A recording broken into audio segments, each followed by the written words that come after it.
কোরবানির পশুর রক্ত, তীব্র গন্ধ বা জবাই দৃশ্য দেখলে অনেকের মধ্যে হঠাৎ করে ভয়, আতঙ্ক বা প্যানিক অ্যাটাকের মতো শুরু হতে পারে।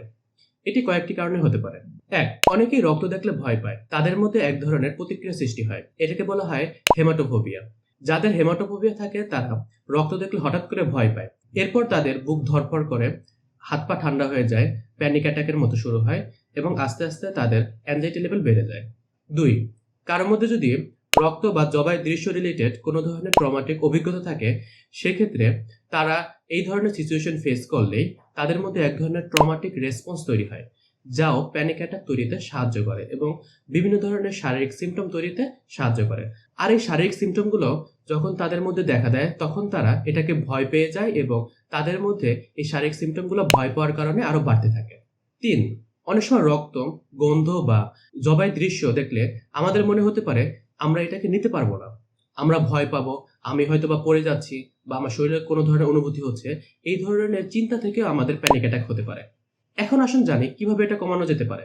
এটা কমানোর জন্য প্রথমেই যেই কাজটি আমরা করতে পারি সেটা হলো ব্রিদিং কন্ট্রোল।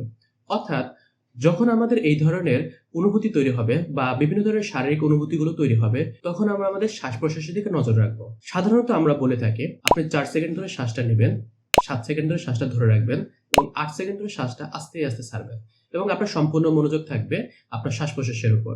আপনি যদি এভাবে কিছু সময় শ্বাস প্রশ্বাস নিতে থাকেন, তাহলে আপনার মনোযোগটি রক্ত, গন্ধ বা জবাইয়ের দৃশ্য থেকে আস্তে আস্তে সরে যাবে এবং আপনার চিন্তাটা সরে যাবে। আর চিন্তা সরে যাওয়ার ফলে আপনার অনুভূতিও আস্তে আস্তে কমে যাবে, যার ফলে আপনি এই সিচুয়েশনটাকে কন্ট্রোল করতে পারবেন। আপনি এই ধরনের সিচুয়েশন মোকাবেলা করার জন্য দ্বিতীয় টেকনিকটিও অবলম্বন করতে পারেন। এটি হলো গ্রাউন্ডিং টেকনিক।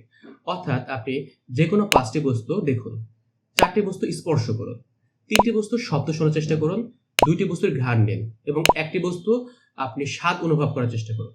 দেখবেন আপনার মনোযোগটি সরে যাবে এবং আপনার এই ধরনের অনুভূতিগুলো আস্তে আস্তে কমে যাবে।